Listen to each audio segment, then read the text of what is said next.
Zona berpikir. Fun with our mind.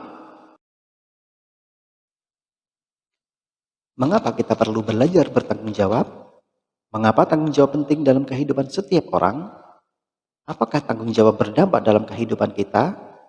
Apa resikonya ketika kita mengabaikan tanggung jawab? Pertanyaan-pertanyaan ini hanya sebagian dari apa yang mungkin pernah kita pikirkan atau kita dengarkan dari orang lain, namun mungkin belum benar-benar kita pahami dengan baik. Sahabat PSA kita, saya akan mencoba membantu Anda sedikit menguraikan dan memberikan penjelasan tentang tanggung jawab.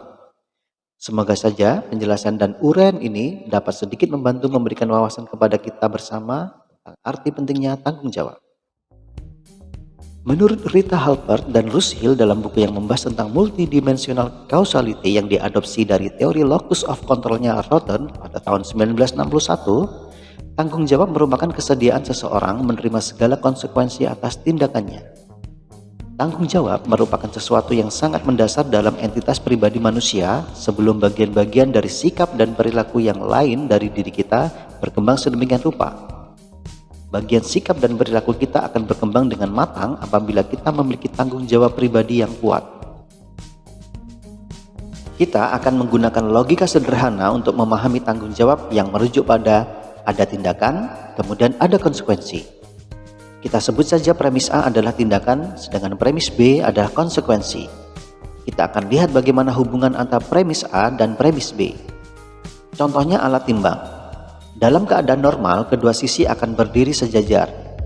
Ketika kita memberikan beban pada satu bagian, maka bagian yang lain akan bergerak ke atas atau tidak sejajar lagi dengan bagian yang lainnya. Kita dapat menyebut bahwa memberikan beban sebagai sebuah tindakan atau premis A, sedangkan bagian yang bergerak ke atas adalah konsekuensi atau premis B. Jadi, premis A menyebabkan munculnya premis B, atau dengan kata lain, memberikan beban menyebabkan munculnya gerakan ke atas pada bagian yang lain. Jika sudah ada premis tindakan ditambah premis konsekuensi, maka argumen yang kita miliki sudah dapat dikatakan lengkap. Namun sebaiknya kita tidak berhenti pada argumentasi lengkap saja. Supaya kita menjadi lebih yakin, coba perhatikan langkah-langkah berikut ini. Yang pertama, melakukan sebuah tindakan dan menerima konsekuensi darinya biasanya ditandai adanya korelasi atau hubungan antara dua hal. Misalnya jarang berolahraga akan menerima konsekuensi menjadi mudah sakit. Akan tetapi korelasi belum tentu atau belum cukup menunjukkan hubungan antara tindakan yang dilakukan dengan konsekuensi yang akan diterima. Yang perlu kita pahami terlebih dahulu adalah apa itu korelasi. Korelasi adalah jika ada A, maka akan ada B, atau jika ada B, maka ada A. Ini yang sering kita jumpai, seperti ketika seseorang mendapatkan juara satu dalam sebuah perlombaan atau pertandingan, biasanya akan mendapatkan piala.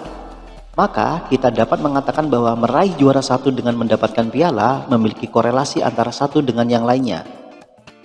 Namun, piala tidak selalu mendorong orang untuk meraih juara satu. Atau sebaliknya, menjadi juara satu tidak selalu mendapatkan piala. Ternyata dalam sebuah perlombaan atau pertandingan, mendapatkan piala sebagai tanda penghargaan dapat digantikan dengan mendapatkan hadiah dalam bentuk yang lainnya seperti sejumlah uang tunai.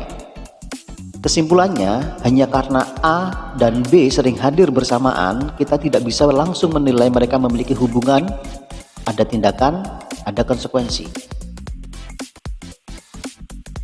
Yang kedua, pertimbangkan penjelasan alternatif yang lebih lengkap dan kompleks. Setiap kali kita menduga ada hubungan antara A dan B, coba tanyakan pada diri sendiri apakah benar-benar ada korelasi di antara keduanya atau apakah ada penjelasan lainnya. Setidaknya ada 3 penjelasan alternatif. Yang pertama adalah frekuensi tindakan. Contohnya Yudi mengatakan bahwa setiap kali bangun pagi maka badannya akan terasa segar. Jika Yudi betul-betul selalu mengalami hal tersebut, maka dapat dikatakan ada korelasi antara bangun pagi dengan badan segar. Namun bila sekali waktu ketika bangun pagi badan Yudi tidak terasa segar, kita perlu menemukan faktor lainnya untuk dapat menjelaskan apa yang membuat badan Yudi tidak segar sekalipun sudah bangun pagi. Misalnya seperti lembur kerja hingga dini hari, menggunakan aktivitas fisik berat sepanjang hari, sedang dalam kondisi sakit dan lain sebagainya. Yang kedua adalah sumber kendali. Contohnya Ari sudah 3 bulan menjadi pecandu butau. Ketika beberapa hari saja Ari tidak mengkonsumsinya, maka dia akan mulai mengalami sakau. Awal mula Ari terjerembab ke dalam situasi ini adalah rasa penasaran yang meliputi pikirannya akibat pengaruh pergaulan dengan teman-temannya di sebuah klub malam. Pengaruh pergaulan negatif yang kuat merupakan sumber kendali eksternal. Jadi dapat disimpulkan bahwa rasa penasaran Ari disebabkan oleh pengaruh negatif pergaulannya. Contoh berikutnya adalah Reni ingin diterima kuliah di sebuah jurusan di perguruan tinggi negeri yang bergengsi. Reni menyusun rencana dan strategi agar dapat diterima sekalipun dengan tingkat kompetisi yang ketat. Reni mengikuti kelas bimbingan belajar tatap muka secara intensif, menggunakan aplikasi belajar pendukung lainnya, dan rajin mengikuti beragam tryout yang diselenggarakan oleh beragam pihak.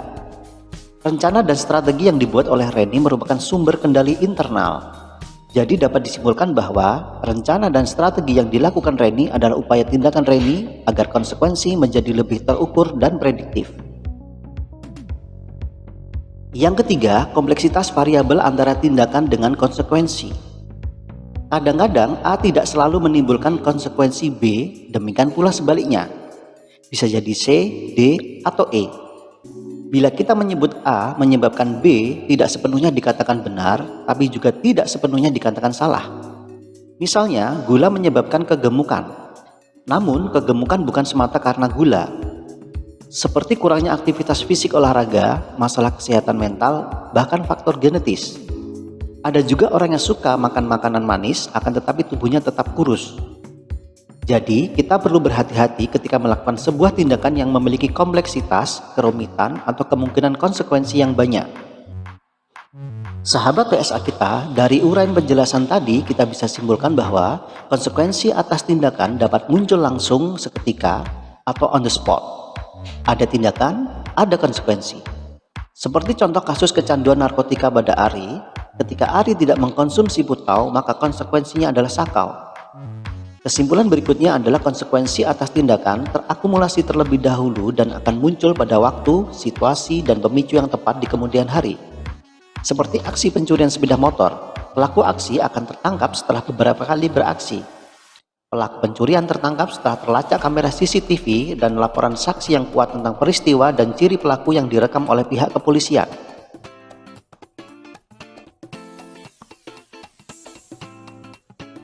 Sahabat PSA kita, dalam mengelola dan melatih tanggung jawab memerlukan kesungguhan dan berkelanjutan agar dengan demikian memungkinkan sikap dan perilaku kita yang lain bisa berkembang lebih matang, adaptif, dan progresif.